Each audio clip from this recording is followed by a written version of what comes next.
Thanks, Doc. It's, as you can see, dry here at O'Reilly Raceway Park because our track's a lot shorter than the 2.5-mile oval over at the Indianapolis Motor Speedway. And the guys are in the cars getting ready to climb in. Stephen Wallace and Eric McClure also getting ready with his number 24. And one of our substitute drivers, that's young Brian Eichler. He's going to be getting the 32 ready for David Rudiman. And we're just moments away from having practice here at O'Reilly Raceway Park.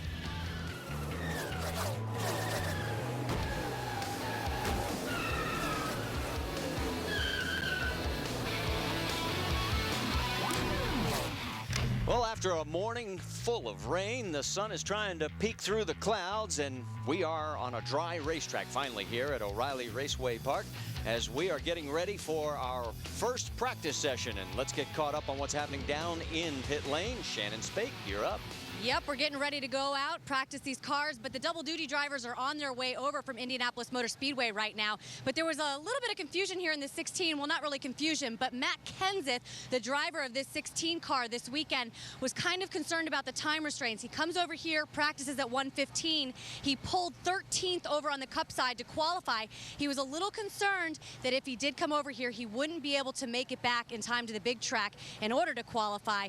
The team was a little concerned because Matt has not run here since 1999. They do have Ricky Stenhouse on hand here. He is going to get in the car because Matt will come over, turn a couple of laps just to get comfortable, and then Ricky will take over the car. But Ricky, you haven't been here either, so what are you going to look for in this car today?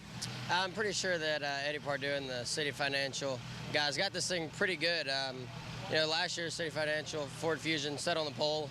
The 16 car did, and it's the same car we had at Milwaukee, so I'm going to say it's going to be pretty close. We'll probably run through a few changes, and you know, Matt will probably be pretty happy. He'll get up to speed probably, you know, 1 or 2 laps. He'll be good to go. So not really too worried about it. They should have a good race tonight. Yeah, the team definitely has a lot of faith in Ricky Stenhouse, but there's a sigh of relief that Matt Kenseth will be able to come over here and at least shake this car down, considering he has not been here in 10 years. Jack? Well, Shannon, for guys that are doing double duty, they just want to get some practice time in. But for guys like Bobby Hamilton Jr., there's a sense of urgency, not for practice, but more importantly, to get qualifying in.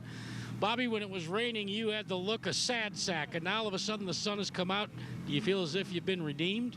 Well, we ain't got to qualifying yet. We got to at least get enough practice where NASCAR feels like there's been enough for everybody, and then they're going to let us qualify. But we got to make 2 laps to get in this show. Eckridge and Kroger came on board for this one race, and it's cool driving my own car. And I think this weekend, if we can make it into the race, it's 250 starts for me, so didn't know I was around that long. But, you know, tickled death to be here. We just got to get a few laps into practice, make a run, make sure we're okay, and start tonight. How difficult has it been, though, because I saw you, and it was weighing heavily on you. When you've got that hanging over your head, you got to make those 2 laps. You got to get qualifying in. You got it. Yeah, there's a lot of guys, and if you ain't careful, it puts a lot on you all of a sudden. You just don't want to do it like, I hope it does right now, so I ain't got to fool with it. But then the driver comes out and like, you know what? I'm okay. I'm one of the best qualifiers here. If the stuff is right, we're going to keep going. You know, you build yourself up for it. This is what we do. I mean, it would be heartbreaking. I mean, almost like retirement heartbreaking if it was to miss this thing or something like that, because you put all your eggs in this basket. So, but 2 laps and start the weekend right and try to get through tonight in Indy. Marty, we got to get through practice, and then the magic number for guys like Bobby Hamilton Jr. who need to qualify their way in, 5:35 Eastern time. That's when we'll go under the green flag for those 2 laps. And we're getting ready for practice. You can hear the cars firing up behind us. Let's talk a little bit about this in case people haven't been with us throughout our rain delay. Big opportunity, short track racing at its best. This is a big opportunity for these guys that they're trying to show off to all the guys at the big track over at Indianapolis Motor Speedway. They're finally getting on the racetrack right now, Marty. They've been sitting down there just going crazy, worrying whether they're going to get on the track, whether they're going to get qualified, whether they're going to get practice in. And right now, it's all systems go.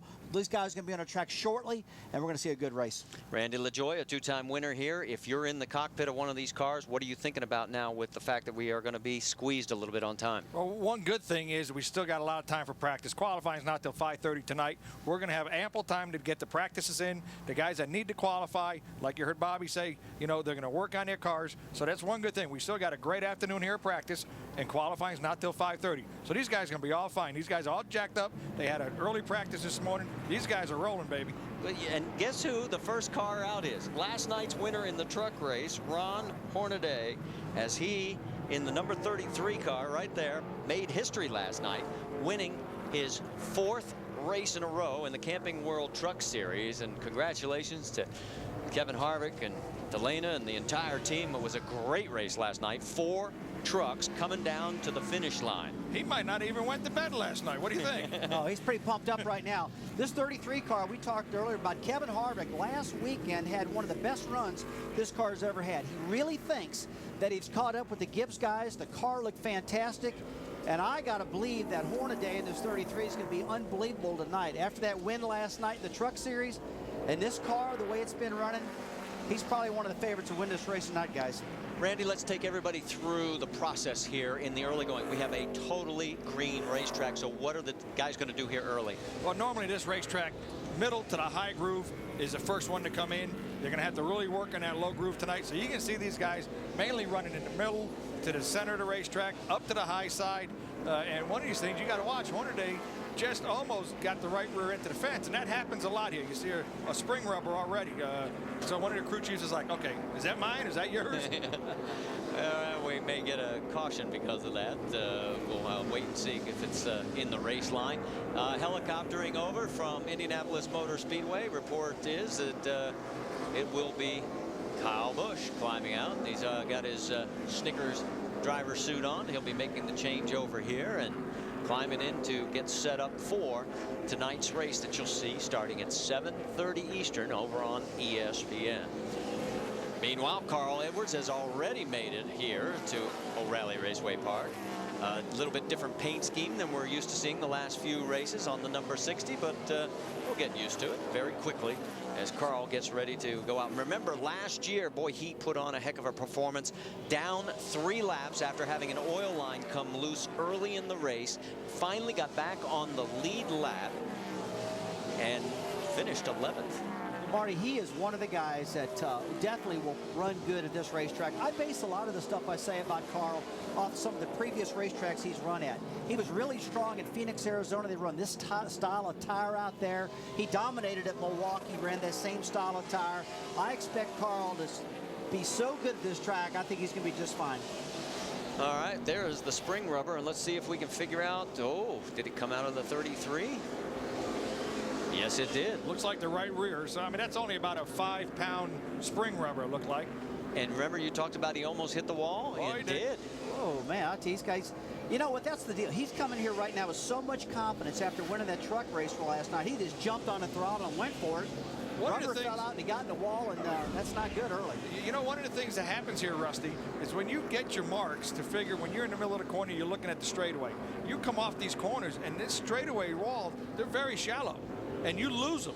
You lose the wall, so you lose your field point because you looked out the right front windshield and you can't see the wall down the straightaway because it's a very short wall. Well, the other thing is, the question everybody at home is probably asking is, he didn't know he lost the spring rubber, so all of a sudden he goes into that corner. How much does that affect the car? Well, it should tighten it up just a little bit, and usually that's, you know, he just put a little snap in that pickle. That's all he did. Well, he's second on the speed charts. Of course, it's very early in the go here. Everybody just working things in. And the guy who is leading the speed charts right now is Jason Leffler at a fast time of 22.3 seconds. It's going to get a lot quicker than that. It's going to get quicker because there's no rubber on this racetrack. The guys that just went out early, I don't really like what they've done because they've already put a little abuse on their tires, and these guys are limited to 6 total sets. If it would have been me, I would have waited in the pits for about 5 minutes, let them go out, let them rubber this track up a little bit, and then go out. Let's get more on Jason Leffler from Jackaroo. Marty, he has a New Englander by the name of Scott Zipadelli calling the shots of the Great Clips car. And I asked Scott just a couple of minutes ago what Rusty was talking about. Why have you taken a good car out so early? And he said, really, basically, we're not pressing the button at all right now as Jason brings the car in after some medium, as Zipadelli referred to them laps. We want to take a look now at everything and make sure it's all tight, make sure things have settled in. And so we don't get out there and get up on the wheel and end up dealing with something unexpectedly. So I think, as you guys alluded to, the speeds are going to get a lot quicker real soon. Well, you can see they're actually going to work, and there's Jason. And why is it you race car drivers always talk with your hands? You know, We learn it from our wives. That's Randy LaJoy that you want to call, ladies. You have to, I mean, the visual aspect of this, you could say, okay, you break the corners down. I mean, yes, there's only 4 corners here, but when you break a corner down to the crew chief, these guys are hustling babies. Okay, now what do I got to do? I'm bringing you guys some Snickers. But you break the corner down, entry, middle, corner, off, exit. Kyle Busch ran the truck race last night, finished 10th. He's running this race tonight, and of course he still has everything going on over at Indianapolis Motor Speedway. Is it too much on his plate? Oh, you know, Kyle's up for the speed. He's been doing this all year long. He did it last year. He loves doing it, and you know he doesn't despise it. So it's okay for him, and I think he gets himself all amped up doing this, so to speak, all jacked up, whatever you want to call it. And right now, he wants to get in the car, though, because he hears those cars running. He feels like he's losing precious time. But to me, it's not a bad deal, going back to what I just said. This track is getting rubbered up right now. I think it's about the proper time to get on the track. He'll be just fine. He is near pit in. That's between turns 3 and 4. Remember, this is a very difficult pit lane. We're going to talk more about it throughout this practice. But he is all the way back there. And remember, the pit selection was based on where you qualified last week. Yeah, and I think we need to talk about this a little bit. You see this curved pit road. You see the 18 car, Kyle Busch being pushed back. We've seen some crashes on this pit road as these guys get around the pit road. They can't see around it good enough. I personally like the straightaway all the way down where Brad Keselowski's at. That's going to be the best one of my eyes. But around this corner, things can happen bad right there in tonight's race. All right, so there you get an idea. Let's check out on track news involving the driver of the 11 Incredible Pizza machine. That is Scott Lagasse Jr. And the word is he will be in the car for this race and Iowa, and then he will give way for a couple of races at least to Denny Hamlin. And they're basically telling us they want to do that in that Toyota to figure out if they really have a problem. They're not happy with the results that they've gotten with the team so far. You know, Scott Lagasse doesn't have a lot of starts. I think he's under 35 starts. So he doesn't have a full year yet. This race team, CJM, has a tie with Joe Gibbs Racing and just sitting 17th in owners points, and they think they need to be better. So they're going to try Denny Hamlin in this thing. They're probably going to try some of the other Gibbs guys to fill in with this car to say, okay, you know, is it performance-wise?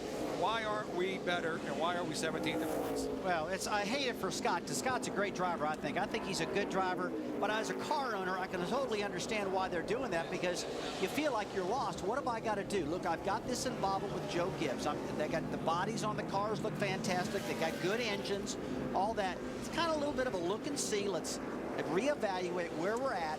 Is it the driver? Is it the car? But I will tell you, to expect Lagasse to be as good as Denny Hamlin, guys like that, would be tough. Well, as you see, Scott brings it into pit lane, and right now he is running at about 23.2 seconds. That's almost a full second behind, and Matt Kenseth has made it over. So he hasn't driven here in 10 years, and he is strapping in. Stay with us. Well, Kyle Busch has had feast or famine here at O'Reilly Raceway Park. In 2004, he won here.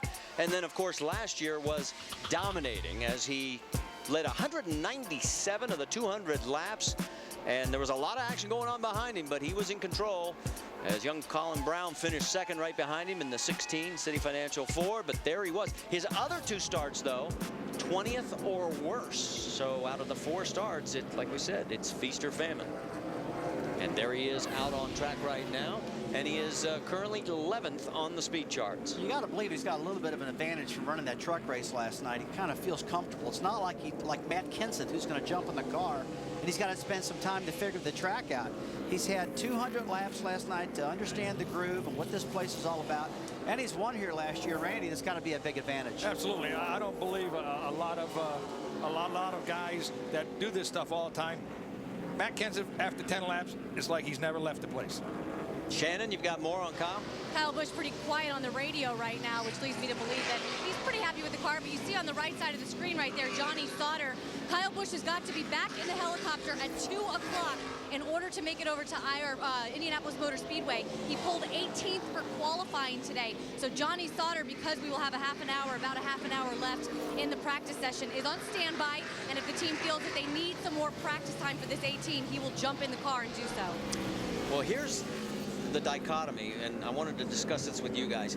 He has 7 first or second place finishes in the last 7 nationwide races. The record is 9, but only 1 top 10 in the last 7 Cup races. Well, there's no doubt he's struggling in the Cup Series, and a lot of people are talking about that because he's such a good driver. They're expecting more out of him. Well, I mean, now here, guys, you know, he was only leading Daytona, and he got wrecked coming to the checker. So it's not like he hasn't been running well. He just hasn't got the finishes. Take a look at the 32, and that will have David Ruderman in the car tonight. Brian Eichler right now is tuning the car up, trying to get the setup right for him. And let's check in with Jack Arute. Great opportunity for Brian Eichler, as we said before. In fact, David Ruderman right now, guys, is the only driver of the 4 that are going to do double duty that has not arrived at O'Reilly Raceway Park. Just talked to his crew, and they don't seem at all concerned. They said, hey, Eichler can handle it right now, and shrug their shoulders. And David's got a draw over at Indianapolis Motor Speedway of 34th, so he could be over here and getting some lap time. Maybe he's just going to come over later. You know, this race team, this Braun race team has done a phenomenal job with both their cars this year. And I think David's like, okay, you get my car set up. He almost won the race here 2 years ago when Mark Green set it up for him. So they said, okay, set the thing up and let it eat. Well, we talked about pit selections being made based on qualifying from last week, and Reed Sorensen, of course, qualified extremely well. In fact, because of that, David Ruderman's going to be in the number 3 pit box. And I really think that's a big decision. I mean, I think that was good that he's got that good a pit selection, Marty. I do not like being in this corner like we talked about earlier, in that circle right there, that curved portion of pit road, because as you're coming around, you can't see anybody maybe pulling out in front of you. So I think that was a big advantage for David getting this good pit selection. So as we move back out on track, let's check in with the number 6 of Eric Darnell. He is currently running 8th on the speed chart.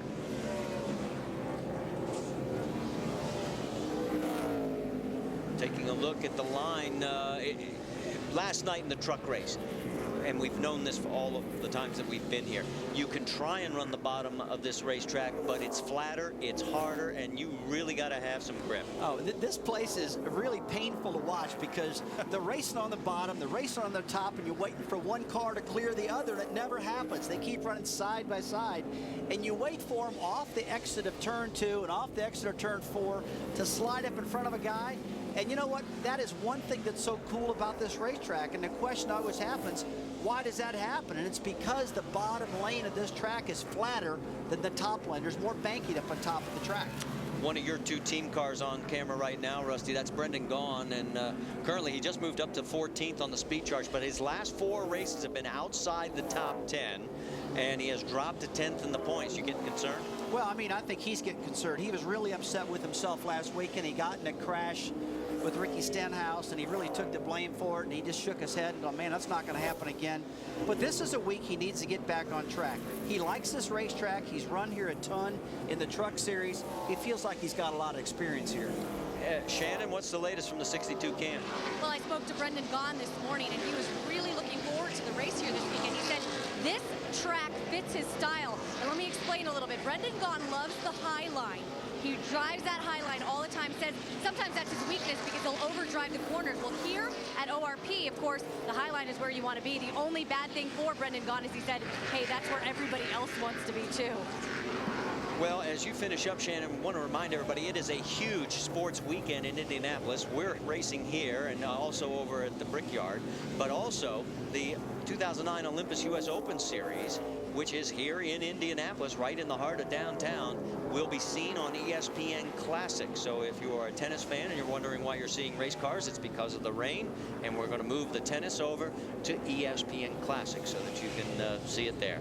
And as you can see, Brad Keselowski not waving to the crowd. He's trying to get a signal out. That's right. He says, okay, guys, I'm all done. I'm heading into the pits. Rusty, you talked earlier on the outside and the inside. I mean, this is a facility that you have to discipline yourself to run the bottom. You have to have patience. You run that bottom, you know, you're like, oh, why not this guy cut me some slack? I'm going to pass him. And the guy don't have to cut you any slack. And so you sit there, and it really works on you mentally. And really, if you're behind two guys that are side by side, you're like, where's the extra lane? I want to go through the middle, and that's when guys really get in trouble. Well, Randy, let me ask you a question. One question I do have, how much discipline do you have to keep? I mean, I wouldn't want to go up there and take the right front fender and hit that guy, knock him out of the way, because he'd be driving me crazy. Well, I mean, you still do that. I mean, we're going to see that later on tonight. The thing I'm noticing right here, you saw that looking like a bunch of snails coming in there? That's because pit lane speed is 35 miles an hour. That goes back to what we were talking about earlier. Guys pulling in and out of their pit boxes, it's only 25 and a half feet, and it's the reason why we're going 35 down pit lane. That hillside will be full of people. In fact, you can see they've already staked out their turf here at O'Reilly Raceway Park. We'll be on with the race at 7:30 Eastern. NASCAR Nationwide Series Final Practice, brought to you by DirecTV. If you call yourself a sports fan, you gotta get DirecTV. Well, we've got a red flag situation on the track here in practice because we've had some contact with the wall, and we'll take you back and show you. There is Justin Allgaier as they are looking up underneath the car. Didn't actually see what happened in the beginning. Here, we'll get our first look. Well, it looks like it's just a classic case of spinning out. And Marty, it looks like he stayed off the wall. We actually thought he got into it a little bit, but he didn't. No, you're Good, right. Clean spin, and come in and put new tires in that baby. And that's what he's going to have to do now. Let's stay on board with him here, Randy. You know what? He picks the throttle up. Here he goes. Picks the throttle up. He wants to go full throttle, chasing it. And what he does, when you get that throttle wide open, it keeps you off the outside wall and drives the car into the infield. Did a very nice job, though, of keeping it off. See how he lights up the tires, keeps it from backing into the wall, and gets it back heading straight. Then he opens his eyes. Yeah. Okay. All right, as they work on that one, we've got other stories going on in the garage. Shannon, what's going on with the 18? Marty, you see Kyle Busch still sitting in his car right now. The car's a little bit tight on the high side, loose on the low side. The guy's making some changes under the hood. But the latest story is the team is telling me that Kyle Busch will not make it back here to O'Reilly Raceway Park for qualifying. Johnny Sauter has gotten into his fire suit. Johnny Sauter will qualify the car. Jason Radcliffe said, hey, that doesn't mean we're not going to win the race. It just means it's going to be a little bit more difficult. But we've all seen Kyle Busch start at the back of the field and how quickly he can make his way to the front. And another side note is the fact that Johnny Sauter was in the truck race last night, so he does have some track time here this weekend, which Jason Radcliffe says is a big plus. Jack? Well, as we continue to watch these double-duty drivers, it looks like Carl Edwards is going to be fine. Colin Brown hasn't even put on his suit, so he's going to take full advantage of this practice session without any problem whatsoever. The same can't be said, though, for Kyle Busch or for Ryan Newman. They're going to, because they had an early draw back at the big track, they're going to take full advantage of this early practice, then scoot out of here, and their replacement drivers are going to get some time and have to dial the car in qualifying trim. Marty? Thanks, Jack. You know, this is going to be interesting. We've seen Kyle do this before, but we should point out the last 7 races here have been won from a top 10 starting position, so track position is critical. Yeah, yes, it is. But then again, I mean, you know, a starting position, that's all it is, the starting position. You look at Matt Kenseth's starting position when the year he won the Cup Championship, you know, it was like 16th. So, I mean, it's still, if your team is as good as those Joe Gibbs teams are, you're as good as Kyle Busch is. You know what's interesting? He was tight on top and loose on the bottom. So that tells you there's 2 different setups for this racetrack. Yeah, that's kind of a nightmare trying to fix that. Take a look at the 29 car. Stephen Light out there taking a good It's a good-looking car. It's a good-looking car. Car's been running good, really good of late. He is 14th right now on the speed charts. His best lap at 22.7. And he was one of our fishermen a little bit earlier during the rain delay. If you were with us, you saw them. There's a pond on the infield right inside turn number 4, and a group of them were down there. We actually saw one guy catch a fish. You know, one thing I want to go back to talk about, and the fishing was funny, no doubt about that, Marty. Sushi. But, you know, I wonder how distracting it is for these drivers, Carl Edwards, Kyle Busch, guys like that, to be over here practicing. Then they bolt them in that car and send them right out on this 200-mile-an-hour long straightaway at Indianapolis to say, Is your head in the game? Is your rhythm there? It's got to be a little tough to come off a short track and put him right in that thing. I just wonder if that's a smart thing to do. What was the close? Because you've never raced here, so you never had that. You never had that double duty over on the big track versus here. What's it like? You have to have so much focus going down into turn 1 in Indianapolis and, you know, the whole entire racetrack. I mean, you've got to keep that car way out wide. You got to keep the momentum up. And here it's totally different. It's just bomb it down there, stand on the brakes, try to get the rear tires hooked up.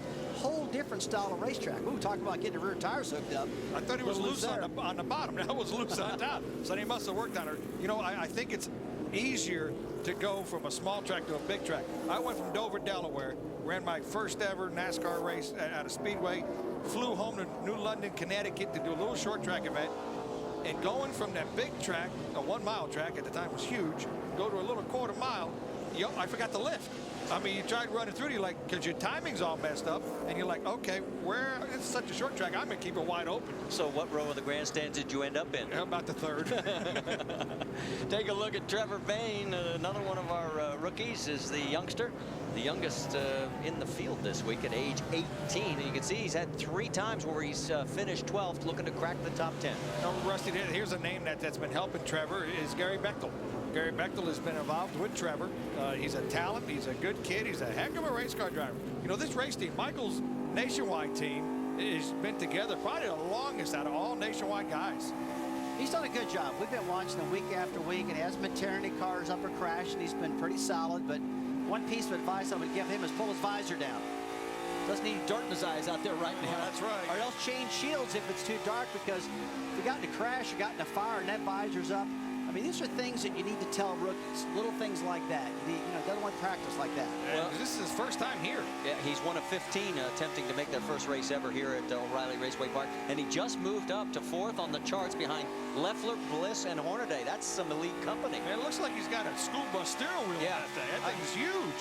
Hey, man, what are you talking about? That's the type of wheel I used to have. Nothing wrong with that wheel. School bus? Yeah. Okay. Absolutely. I watch you run school buses in Charlotte. You know, look at the attitude of this car, guys. I was pretty impressed with what I just saw. You know, you can tell we're at a short track when you come off the corner and the front ends rear up on them, then they slam down in the corners. Some cars run around the corner, that front end is laying on the ground. Looks like they're doing a good job of managing this chassis. Well, we saw it last night in the truck race on the onboards. Guys that were really set up nicely, it was just a little bit of input. And the guys that were having a handful, they were hacks on the wheel. One of the events that I won here, they had a camera on the 8-post looking back at me. And you think you're busy as all get out. I went back and I watched that video, and you know, your arms don't move, you know, maybe 3-4 inches. And, you know, the only time you get busy is in and out of pit road and into your pit stop. Because if you're swatting flies in there, you're not going fast. Well, we mentioned who the top 4 is already, so let's move back and show you the 38 of Jason Leffler. He's still on top of the speed charts. His 3rd lap was the fastest, 22.34 at 110 miles an hour. Right in front of him, the 28 of Kenny Wallace, who is 11th. Herman's been here quite a few times. I'm not sure how many races, but I mean, the NASCAR series has been here 28 times, and I think old Herman's probably been here over half of them. And you're talking about Kenny Wallace. That's his nickname, Herman. Everybody calls him that for whatever reason. It happened a long, long time ago. A friend of my father's nicknamed him that, and it stuck. But he loves this track. Kenny is a true blue short tracker. That's where he cut his teeth, and he expects big things here tonight. This will be his 11th appearance. That's not the most, because we'll get another record set tonight. Jason Keller will start his 16th event here at O'Reilly Raceway Park in the Nationwide Series, breaking the tie with Tommy Houston. They both had 15 coming into tonight. He's won a couple races here, and exciting races, and his crew chief when he won it was Steve Addington, who is now Kyle Busch's crew chief. Well, we talked about the race. We'll be going action with a countdown at 7:30 Eastern, as we'll be here at O'Reilly Raceway Park. 2 years ago, Jason Leffler made history, giving Toyota its first win in the Nationwide Series. You're on board with him right now. Hi, my name is Eric McClure. My superstition is a thing I do with my socks. Since I was 9 years old, I had to fold my socks over the top of my feet to make my feet fit in shoes. Look, you gotta do it. You gotta do it like that, right there. I have a tremendously narrow foot, so it's something I've never been able to get rid of. So I can't get in the car unless my socks are folded over the top of my feet. My favorite sports team is the University of Virginia Cavaliers. Certainly have an obsession about the Wahoos. Maybe get a motor home and travel the football circuit every week. I'm such a dork. My craziest racing moment, without a doubt, is crashing in New Hampshire in 2007. This is Sports Center. Okay, bad driving by you. Your license is revoked. I had my eyes closed during most of it, so I missed it. But that was pretty wild, and unfortunately what most people know me for. I wish I had something exciting to say. And there's Eric McClure as he is pulled off track right now, and he's not anywhere near pit lane. He's over getting the tires checked with Goodyear, and he is 41st on the speed charts right now. His best lap at 23.37. That's over a full second off of Jason Leffler's time that you see at the top of your screen. I'll never forget that race in New Hampshire when he's backwards. That was crazy. Well, the nice part about it was he was able to walk away earlier this year at the Indianapolis Motor Speedway in the 500. Vitor Mira was not so fortunate. He had a similar situation, and he's in a back brace right now, hoping to get back by the last race in Chicago. He is making good recovery and has been back to the racetrack. Take a look at Ron Hornaday right now, and there you see won last night's race here at O'Reilly Raceway Park. 4 in a row in the Camping World Truck Series, and he's now 3rd on the speed charts. Check in with Brad Coleman in the 20 car. There he is. He is 7th. Brad is hoping for a good race tonight. This is a great opportunity for him. He's in one of the best cars. We've seen the 20 car win with Joey Logano in the car. Joey's done a great job driving it. Got a new sponsor on the side of that car tonight, though, guys. Yeah, Shannon, what's the latest from the 20 cam? Yeah, guys, but first let's talk about the sponsor. That's actually Joe Gibbs, their owner, his book, Game Plan for Life. And I spoke with Dave Rogers today. He told me that this race is so important to him because, of course, their team owner is also their sponsor. They really want to win this race for Coach. But as far as Brad Coleman in the car, he's been happy since practice began. He actually told Dave Rogers that the car has been good. It was a little tight on exit, but Dave Rogers has been persistent in trying new things, trying to make that car even better. He told his young driver, hey, I want to start this race just a little bit loose, a little bit free, and then I think we'll be good. But that 20 car looking good right now. And Joe Gibbs is scheduled to be with us during the pre-race ceremonies tonight on Countdown. So if you want to tune in, we'll hear from Joe himself. Checking a little further into the field, let's pick up the 27 of Jason Keller with a very unique paint scheme. Jack? Yeah, it's commemorating the hands from Riley's Children's Hospital, and Jason Keller has just turned about 5 laps. That makes his total so far today of about 10 total laps. He has spent more time, guys, on the weight pad than anybody here during this practice session. I talked to him about it. He says the car was just so bad that we had to go totally radical and change the setup. Wasn't quite sure if it was going to work. He did 5 laps now, and he's headed back in yet again to try and find the handle on this race car. Marty, Randy and Rusty, you know there's nothing more frustrating than when you roll one off the trailer and it's evil. Oh, I hate that when that happens, Jack. Jack, one question for you I got, though. I wonder, did they try a setup that they normally don't run? Is this kind of an experiment they went when they went out, and they got to go back to a normal setup now? He did allude to the fact that they had gone a little radical on what they were rolling off the trailer, but when I talked to Jason just before he went out in that last run, he said it shouldn't have been as bad as it was, and that's why they spent so much time, and this is what eats away at limited practice time. Had to put it back up on this pad, they had to go back to the baseline setup, and then make their adjustments from there. So when you're really confused, you go back to basics, and that's what Jason Keller's doing right now. Well, Jason's a 2-time winner here. In fact, he picked up his first ever Nationwide Series win back in 1995. Now, while you guys were listening to Jack at home, you saw the 16 with Matt Kenseth getting out. He is heading for the helicopter to head back to Indianapolis Motor Speedway. Shannon? Well, Marty, when Matt Kenseth got out of the car, Ricky Stenhouse walked over to him, and I saw Matt Kenseth say, really tight. These guys have been working on this car. They brought it in. They worked on it for about 5 to 10 minutes. Matt sitting in there patiently, the team waiting for him to be able to get out. Matt went back out, made about 3 laps. They're still not happy with this 16 car. So now it is Ricky Stenhouse Jr.'s time to get in the car and try to get this right for Matt Kenseth. That's one of the things, guys. You know, I filled in for Harvick about 3 years ago when he was doing this, and it is so difficult. You're like, okay, Kevin jumped in. He goes, man, the car's junk. I got to go. And you're like, oh, man, at least give me a good car to practice. But these guys are going to work on it. He's no different than Jason Keller. One thing, going back to Jason Keller, it might be location. Their shop is in Nashville. I'm not sure if they have a 7-post machine. Rusty, you guys are on it a lot, so I wonder if they just don't have the proper tooling out in Nashville that they can compete with these guys. Well, it very well could be, because when you got to drive that far down to basically the World Center of NASCAR, Charlotte, North Carolina, to use the equipment down there, that's a disadvantage, I really think. But they got a new shop, and I really like it. Well, let's remind you the reason Matt Kenseth is bolting for the Indianapolis Motor Speedway. We will be going over there at the top of the hour, 2 o'clock Eastern time. Qualifying will begin over at the Brickyard. Take a look at Scott Wimmer right now, currently 18th on the speed charts. You can see his fast lap versus his last lap.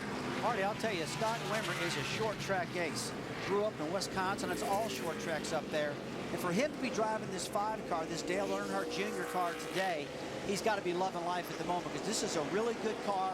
He's a really good driver on the short tracks, and this place fits his style. And he not only has it been driven for JR Motorsports, which is an offspring of Hendricks Motorsports, you know, he was here in an RCR car. And the years at the RCR cars were just unbeatable, just sort of like the Joe Gibbs cars are this day and age. I mean, Scott Wimmer has had plenty of shots, and I'm sitting here and he's sitting there like, okay, I got to get me a win in one of these good race cars. And while we got a chance, let's check in on the 66 of Stephen Wallace. As anybody that was with us last week knows that Stephen did not have a real great race and had a run-in with Mr. Lagasse. I take it all that is behind them. They have patched up. Oh, yeah, they're good friends. They really are, Marty. And that was just a racing accident. I mean, we talk about getting loose all the time, and Scott went down the corner and got loose and slid up into Stephen, and it caused a big wreck. But, you know, I've done that myself, so let's move on. Right now, he's just working hard to try to get this car handling good. And just in case you were not with us last week at Gateway International Raceway, close your eyes, Rusty. This is what happened as the two got together. Stephen felt that Scott took him out. You came immediately and said, no, it was just a racing deal, but you weren't able to get on the radio and tell Stephen, don't go any further. And they never made real contact, but Stephen let him know that he wasn't happy. Made a trip to the NASCAR hauler, got his wrist slapped, and here he is. Well, it's been a great year for him. He's top 10 in the points. He's been running strong week after week, and that was a hometown for the sponsors who really wanted to show off and give him a good run and end up getting in a crash. But that's behind him, like I said. These two are good friends. Well, and to give you an idea just how good a year it is, he is at a career best in the points right now, 8th. And there is Matt Kenseth saying bye-bye. He'll be back later tonight to race. He's on his way over to Dr. Jerry Punch and all the guys over at the Indianapolis Motor Speedway as they'll get ready for qualifying at the top of the hour at about 7 minutes from now. You know, one of the things, Rusty, gets you so aggravated with Stephen, he knew there was a guy there, and next thing you know, he's turned around backwards in the fence. He didn't understand that the guy underneath him got loose. And when that guy gets loose underneath you, you know, there's not a whole lot that you can do other than give yourself a lot of room to get in those corners. Randy, you know what? He didn't know really exactly what happened to. He went home and watched the replay and watched what we saw, guys. And then he had a whole different thought process. He says, man, he just got loose. I said, yeah, there was nothing intentional there. It just happened. That's racing. All right, while we take a look, there is the car that David Rudiman's going to be driving. What's the latest, Jack? Well, Marty, don't expect to see David Rudiman over here. And I talked to the crew and I said, why is David the only Cup guy that hasn't come over? And I got this cryptic answer, which I think as a current car owner, Rusty Wallace can allude to. He says, well, you got to remember, David works for 2 different teams, one on the Cup side and one over here. We didn't expect to see him today. So I got a feeling that maybe more important things commanded Rudiman's time. Maybe not on the racetrack at the big track, but maybe up in the trailer. And what you see these guys doing, Jack, they're probably just relocating the truck arm. The truck arm that holds the rear suspension in. You see the guys tightening the bolts. What they do is they split the truck arms to help the car rotate. They call it the rear steer situation. The more you split them, the more the car changes wheelbase in the middle of the corner. Helps the thing rotate the center of the corner. So while they finish up, let's check in with the man who's won more races here at this track than anybody else in the field. 12 times in sprints, midgets, and silver crowns. Mike Bliss has stood on the victory podium here at O'Reilly Raceway Park, and right now he is second on the speed charts, 22.6 seconds to the 22.3 of Jason Leffler. Marty, you heard me earlier talking about basing how I think these guys got to run off at different racetracks. This year at Richmond, Virginia, Mike Bliss, if you guys remember, dominated that race throughout the night, just killing everybody, and actually broke a suspension piece. Well, this tire is the same style of tire, probably the same style of car. I expect big things out of Mike Bliss based on how good he is in short tracks and based on how good he ran at Richmond this year on that short track, guys. One of the things that these guys do, the more laps they put on the car, everybody tends to slow down. So these guys, I see guys running 26, 24 laps. Right now, it looks like Keselowski with the most laps at 27. He's about a tenth and a half faster than these guys. Now, you got a good point there. You know, a lot of guys went out early when the track was green and laid some fast laps up, but they've slowed up almost a second. I mean, I'm watching Jason Leffler there. He went out and laid a lap of a 22.34 down. He just went by at a 23.20, almost a second slower. So I'm looking at these long runs and see how good these guys really are. And remember, last year, the #1 of Bliss spun early, got as far back as 31, and came back to finish third. It's going to be fun to watch him tonight. Let's get an update on the 18. What's the latest, Shannon? Well, Marty, it's very interesting down here today because usually it's the crew chiefs and the drivers that are stressed out, but it's PR people all over the place concerned about getting their cup drivers out of the car. This is Kyle Busch's last run in this 18 car today. He will be getting out of the car. Johnny Sauter will be getting in. The car still needs to turn better. They made, turn better through the centers.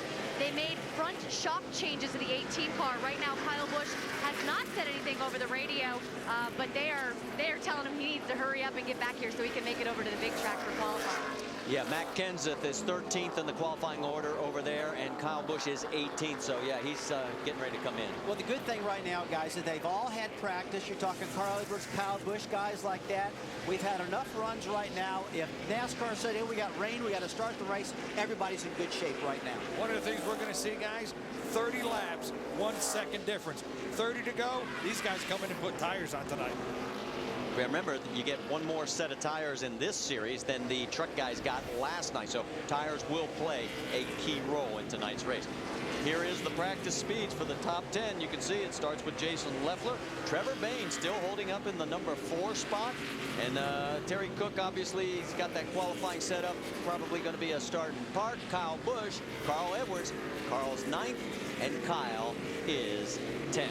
So that's going to do it from our end of the speedway. We're over at O'Reilly Raceway Park, about 6 miles away. Well, there's much more coming your way from the Indianapolis Motor Speedway. Cars are rolling at Cup qualifying, and we're going to send it over to Dr. Jerry Punch and everybody over there. Take it away, Doc.